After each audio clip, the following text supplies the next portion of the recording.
Imagine you find this person living in a deep dark cave with no light whatsoever. And he's lived that way his entire life. He has no concept of what light is. And you go ahead and you want to tell him, come to the light. Will he have any idea what you're talking about? Of course not. And also, if it'll be hard for him to get there, to climb different rocky crags of that cave to get out, find into the light, he won't even try to do that. It's too hard for him. Why would he do it for something he has no concept of? Isn't it interesting that the whole Sphere Omer we're counting towards the 50th day? And what's the 50th day? Matan Torah. However, if you look inside the Chumash, it says you count from the day after Pesach, after the first day of Yom Tov, from the day you brought the Omer Tenufa, that wave of the Omer offering. And then, until when? Ad Machar Shabbos till the 49th day, 50 days, and you bring a Mincha Chadash al Hashem. It doesn't even say that we're counting towards Matan Torah. What's going on? Why isn't there even a Zecher that we're counting towards Matan Torah? The Rosh Hashanah Pincus uses that mashal, which I said right before, to explain this answer.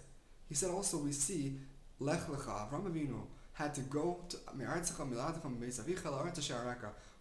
the Mefarshim ask, why didn't Hashem just tell him where he's going to?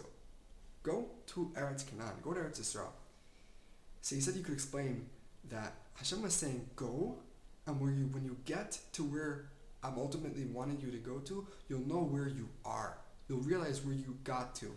It's the same thing with this person. You want to convince him to leave that cave to get to the light. You can't tell him go to the light. He has no idea what it is until he gets there. He has to first go. You have to first convince him to leave. You have to first convince him and show him how to exit the cave till he gets to the light, and he'll realize, he'll see, he opened up new vistas all of a sudden. He'll be like, wow, I was missing this my entire life. It's the same thing with Sfiras Omer. You can't tell a person, count till Matan Torah. Because before Matan Torah, what is Torah? I should want Torah, I should count towards Torah when I have no concept of what it is. Until a person tastes the enjoyment of a Daf Gemara, you can't tell him, oh my gosh, you should learn a Daf Gemara. He'll be like, why? You have a person, Jabal Tshuva, and he talks to a friend of his that grew up the same way and is still Chiloni, still secular. He'll be like, tell me about what you're doing. Tell me about Judaism. He'll be like, I can't explain it to you, but I wish I would have gotten here way before. It's the same concept.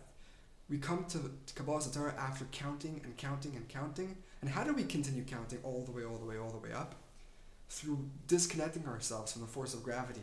He says very cute, a kid that's 5 years old, if you would have added on every single jump that he did in his life, you would have gotten to the moon by now.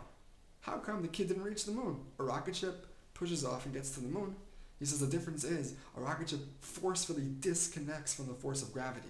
That's what we're doing with Sfiras Omer. The original offering, the Korban Omer Tenufa, was Sa'orim, was a Meichel Behema. We are disconnecting ourselves from our materialistic side to a degree, each person what he can do, and then you reach the Korban HaOmer, Mincha Chadash al Hashem, and that's a korban from chait and from wheat. That's a person's food. We're through disconnecting ourselves from materialism to a degree. That's how we berserk to continue counting and go higher and higher, and we disconnected from gravity. Now we got to the 50th day. We realize where we are, where we got to, and where the Torah leads us to, and can always lead us to further and further.